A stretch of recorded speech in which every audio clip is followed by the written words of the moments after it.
الرجیم۔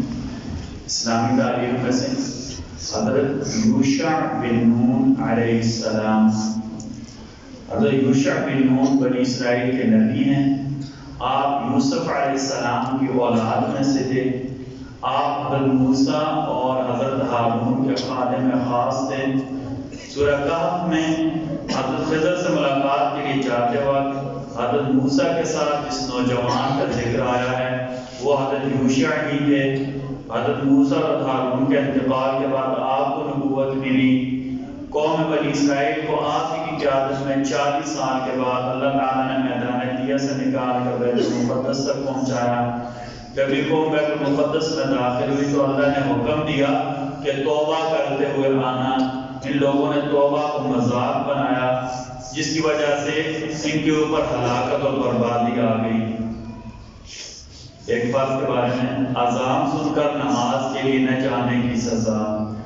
نبی کریم صلی اللہ علیہ وسلم نے فرمایا جو بندہ اللہ کے منادی یعنی مؤذن کی آواز سنے اور بغیر کسی عذر کے نماز کے لیے نہ جائے تو اس کا یہ کام سراسر ظلم ہے، کفر ہے یا نفاق ہے۔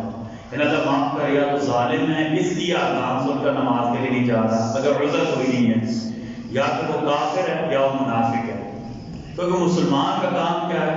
اللہ کی ندا سنائی دی، سارے کام چھوڑ کر وضو کر کے تیاری کر کے نماز۔ ایک سنت کے بارے میں، سونے سے پہلے کیا پڑھنا چاہیے؟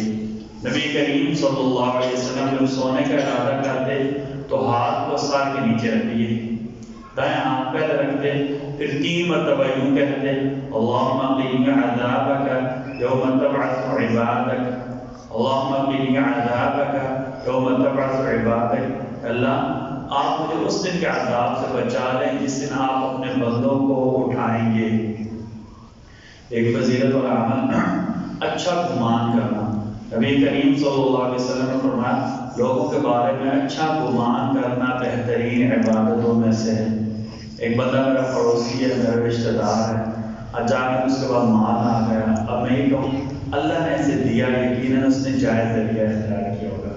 کسی کے بعد اچھی گاڑی ہے تو جیسے ہمارا معمول بنا ہو کہ حلال پیسوں سے کون گاڑی خرید سکتے ہیں؟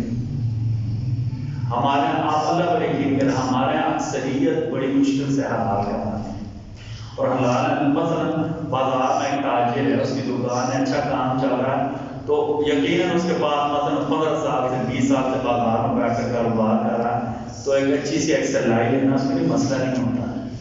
اب کسی بات اچھی گاڑی دے کر فوراً فتویٰ ٹھوک دیں کہ وہ جی کون آج تو کون حلال کے پیسے میں دے سکتا ہے۔ آپ اللہ پر یقین کریں، ہمارے یہاں جو آبادی ہے نا، مثلا ہم سارے جتنے لوگ بیٹھے ہیں، مجھے تو یہاں کوئی بھی ایسا بندہ نہیں آ رہا جو ناجائز طریقے سے کماتا ہو۔ جتنے ہمارے سامنے لوگ بیٹھے ہیں سارے جائز ذرائع سے پیسے کمانے والے، اکا دکا کوئی ہو وہ تو ہر جگہ ہوتے ہیں، لیکن ہر بندے کے بارے میں گمان کر رہے ہیں جس کو اچھی گاڑی ہو، اچھے کپڑے پہ ہو، یہ کون سا نیا حلال کمائے۔ اس طرح ہمارے گمان کیا جاتا ہے، کوئی فون نہ اٹھائے ہم ناراض ہو جاتے ہیں، یار 2 دفعہ کال کسی نے نہیں اٹھایا تو گمان کیا کرنا ہے کہ شاید کہیں مصروف ہو، بلکہ اس کے لیے خیر کی دعا کرے، پتہ نہیں کہ وہ فون نہیں اٹھا رہا ہے، کسی مصیبت میں تو مبتلا نہیں ہے۔ اسی طرح یہ آپ کو سمجھے فرمایا اچھا گمان کرنا بہترین عبادتوں میں سے ہے۔ تو اچھے بڑے دیندار لوگ بدگمانی میں مبتلا ہو جاتے ہیں، اس لیے کیا کرنا ہے ہر کسی کے بارے میں گمان رکھنا۔ مثلا ایک بندہ دیندار ہے، داڑھی والا ہے، تو اب یہ نہ کہ جس کی داڑھی نہیں ہوگی وہ اچھا کام کرتا ہی نہیں ہے، نہیں، وہ یہ گمان رکھے کہ یقیناً اس بیچارے کو کوئی عذر ہوگا، اس نے داڑھی نہیں رکھی ہوگی، اللہ سے داڑھی رکھنے کی توفیق ہے، اس کے لیے دعا کرے اور یہ گمان کرے کہ ہم سے زیادہ نیک بندہ ہے۔ ہر بندے کو اپنے سے اچھا سمجھنا، اچھا گمان کرنا۔ آپ صلی اللہ علیہ وسلم نے اسے بہترین عبادت بتایا ہے۔ ایک گناہ کے بارے میں کسی کے اوپر الزام یا تہمت لگا دینا۔ سورہ نساء نمبر 112 اللہ تعالیٰ فرماتے ہیں جو شخص کوئی چھوٹا یا بڑا گناہ کرے پھر اس کی تہمت کسی بے گناہ پر لگا دے اس نے بہت بڑا بہتان اور کھلے گناہ کا بوجھ اپنے اوپر ڈال دیا۔ یہ ہمارے عموم جو بڑی ہوتا ہے نا، وہ کیا کہتے ہیں اپنوں کی ہر بات بری سے بری بات میں کیا کرتے ہیں تعبیر کر دیتے ہیں، اور جس طرح درخت مخالفت ہونا اس کی چھوٹی سی بات کو بتنگڑ بنا دیتے ہیں. اللہ معاف کرے، میں نے خود دیکھا ہے کئی مرتبہ، آپ اسی معاشرے کا ایسا ہمیں دیکھو گا، کئی دفعہ ہم رشتوں کی بات کرتے ہیں، کہیں رشتہ نہیں ہوا اور یہ ہم اچھا ہی ہونے رشتہ ہوا، وہ ایسے ہیں وہ ایسے ہیں، اللہ اکبر. اب ہم صرف اس کے لیے بیٹھ کر سوچتے اگر میرے بارے میں کوئی بات یہ کرے تو کیسا محسوس ہوگا. پھر بلاوت جب کسی کی بہن بیٹی کے اوپر الزام لگا، انہیں کہ اچھے لوگ نہیں، بھائی کیوں نہیں اچھے لوگ ہیں؟ کیا آپ اچھے ہونے کا ٹھیکہ نہیں ہوگا؟ کیا آپ کو کس طرح ذمہ دار بنائے گا لوگوں کے اوپر جو ہے نا غیر اچھا ہونے کے باتیں یا الزام لگانے شروع ہو جائے؟ یہ بہتان یہ تہمت ہے. اس بارے میں تقریباً ہر بندہ مبتلا ہے، اچھے اخلاق پر مبتلا ہے، اچھے سے اچھے بندے بھی اس بارے میں مبتلا ہے. نبی کریم صلی اللہ علیہ وسلم کی نصیحت، آپ صلی اللہ علیہ وسلم نے صحابہ کرام کے مجمع کو مخاطب کر کے کہا کہ دو کام ایسے ہیں جن سے لعنت ہوتی ہے، اس کی لعنت کا موجب بننے والے دونوں کاموں سے بچو.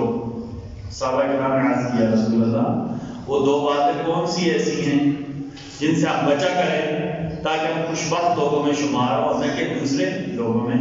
آپ صلی اللہ علیہ وسلم نے فرمایا کہ دو آدمیوں پر اللہ کی لعنت ہوتی ہے. ایک تو وہ جو لوگوں کے آنے جانے کی جگہ پیشاب کر دے، لوگوں کی گزرگاہوں میں پیشاب کرے. یا ہمارا کیا ہوتا ہے اڈے وغیرہ بازار وغیرہ ہوتے ہیں نا، تو کوئی دیوار بیچاری بچتی اس سے نہیں ہے.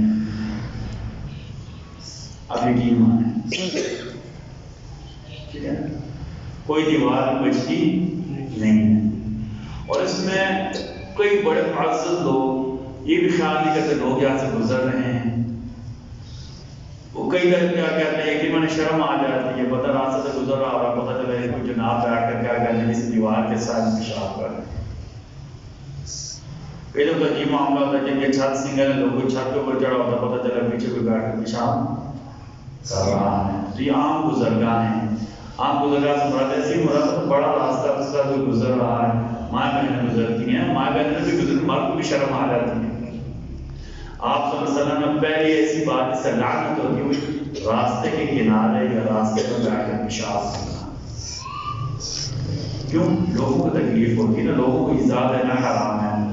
اور دوسرا سایہ دار جگہ پر پیشاب کر دینا، سایہ دار جگہ پر پیشاب کرنا.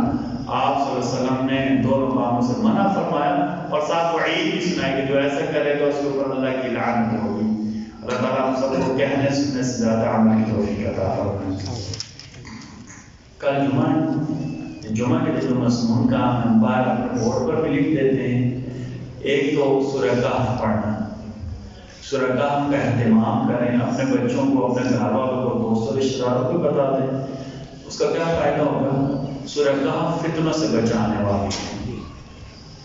دجال کا فتنہ اس کائنات کے فتنوں میں سب سے بڑا فتنہ ہے. سورہ کہف پڑھنے والے کی اس فتنہ سے بھی حفاظت ہوگی. ہمارے علماء نے لکھا ہے کہ اب دجال کے فتنہ سے بچا لے گی، باقی فتنے تو کوئی اس کے مقابلے میں چیز ہی نہیں ہے. اس لیے فرمایا جو بندہ جمعہ کے دن سورہ کہف پڑھ لے گا پورا ہفتہ اس کی حفاظت ہوگی، اس کی حفاظت ہوگی، اس کی جان کی حفاظت ہوگی، اس کی مال کی عزت آبرو کی حفاظت ہوگی. حفاظت کے جو اعمال ہیں مضبوط ترین عمل کون سا ہے؟ جمعہ کے دن سورہ کہف پڑھنا. اس میں اپنی آسانی دیکھنے بعد علماء نے لکھا ہے کہ مثلا جمعرات، آج کی جو رات ہے نا جو آنے والی، یہ شب جمعہ کی رات ہوتی ہے. شب جمعہ کی رات ہے، تو اس دن پڑھ سکتے ہیں، لیکن بہتر مفصل کیا ہے؟ جمعہ کے دن فجر کی نماز کے بعد سے لے کر مغرب کی اذان سے پہلے تک پڑھ لی جائے. اللہ پورا ہفتہ حفاظت کرے. اور دوسرا درود شریف کی کثرت کرنا، بہت زیادہ درود شریف پڑھنا. ابھی کتنا کی ایسی عبادت ہے نا جس کی جو کسی لحاظ سے کسی وقت بھی اجر سے خالی ہے ہی نہیں. سب سے افضل درود ہے جو ہم نماز میں پڑھتے ہیں درود ابراہیمی، اور سب سے مختصر کیا ہے؟ صلی اللہ علیہ وسلم، صلی اللہ علیہ وسلم. اٹھتے بیٹھتے چلتے پھرتے درود شریف پڑھیں، اہتمام کر کے ایک تسبیح تو لازم پڑھیں جمعہ میں خصوصاً. اور جمعہ دن دعائیں قبول ہوتی ہیں، اللہ تعالیٰ دعائیں قبول کرتے ہیں. آپ صلی اللہ علیہ وسلم نے اسی طرح اشارہ کیا، واضح طور پر فرمایا. تو ہمارا علماء نے لکھا ہے کہ جمعہ کے پورے دن دعائیں قبول ہوتی ہے، لیکن خصوصیت کے ساتھ. بعض علماء نے لکھا ہے سورہ کہف کے بعد دعا کی جائے تب بھی قبول ہوتی ہے. دو خطبوں کے درمیان جب امام تھوڑی دیر کے لیے بیٹھتا ہے اسے ہاتھ اٹھائے بغیر دعا مانگنا، اور اس طرح عصر سے لے کر مغرب تک جمعہ دن دعا مانگنا، اس میں اللہ تعالیٰ دعا قبول کرتے ہیں۔ یہ تین بڑے کام ہیں مسنون کام میں سے۔ پھر اس طرح جمعہ کے دن غسل کرنا، جو مجسم و صاف کپڑے پہننا، اور جمعہ کی نماز کے لیے جلدی آنا۔ مثلا جمعہ کی اذان 12:30 ہوتی ہے، آدمی 12:40 پر مسجد آ جائے، بیٹھ کر سورہ کہف بھی پڑھ لے، درود شریف کی تسبیح بھی پڑھ لے، بیان بھی سن لے، جمعہ کی نماز پڑھ کر دعا بھی مانگ لے۔ یہ سارے کام اکٹھے ہو جاتے ہیں نا۔ پتہ جمعہ کے دن سورہ 12:30 آپ ذہن میں رکھیں، یعنی 2 گھنٹے میں مسجد میں بیٹھنا ہے، 2.5 بجے میں نے مسجد میں بیٹھنا ہے، آپ کے سارے مسنون کام ہو جائیں گے۔ سورہ کہف بھی پڑھ لیں گے، درود شریف کی تسبیح پڑھ لیں گے، جمعہ کی فرض نماز بھی پڑھ لیں گے، خطبہ بھی سن لیں گے، اور دعا بھی مانگ لیں گے۔ 2 گھنٹوں کی تو بہت ہو گئے، تو سارے فائدے اکٹھے دیکھے نا، ٹھیک ہے۔ اور جیسا کہ ہم کہتے ہیں نا آسان کے لیے ایک چھت تلے ساری سہولیات، تو 2 گھنٹوں میں ساری سہولیات میسر ہیں، 2 گھنٹوں میں ساری سہولیات میسر ہیں۔ چلیے یہاں سے ایک بات آپ کو سنا دوں، یہ اس موضوع سے ہٹ کر ہے۔ ہمارا ایک دوست ہے وہ کہتے ہیں مکی مسجد میں ساری سہولیات موجود ہیں، میں نے کہا الحمدللہ ایکسٹرا سہولیات موجود ہیں، ہمارا تو قبرستان ہی ساتھ ہے، زندگی سے آخر تک ساری سہولیات اللہ کے فضل سے موجود ہے، ساتھ قبرستان ہے، یہاں سے لے کر وہ پوری لائن ہے قبرستان کی۔ تو اب میں نے کہا الحمدللہ یہاں ساری سہولیات موجود ہیں، بچپن سے لے کر دفن تک ساری سہولیات موجود ہیں۔ اللہ تعالیٰ ہم سب کو نبی کریم صلی اللہ علیہ وسلم کے طریقوں کے مطابق کام کرنے کی توفیق عطا فرمائے۔ بسم اللہ الرحمن الرحیم، بسم اللہ والصلاۃ والسلام علی رسول اللہ، بسم اللہ وعلی نیت رسول اللہ۔ اے ہمارے رب، آپ ہمارا کہنا سنا قبول فرمائیں، لیکن ہماری بھی، ہمارے بچوں کی، ہمارے دوستوں رشتہ داروں کی، پڑوسیوں کی، محلے داروں کی ہر لحاظ سے حفاظت فرما دیں، اور جب اپنے سارے کام آپ کے سپورٹ کرتے ہیں، آپ غیب کے خزانوں سے ہمارے کام پورے کرنے میں ہماری مدد فرمائیں، رحمتک یا ارحم الراحمین۔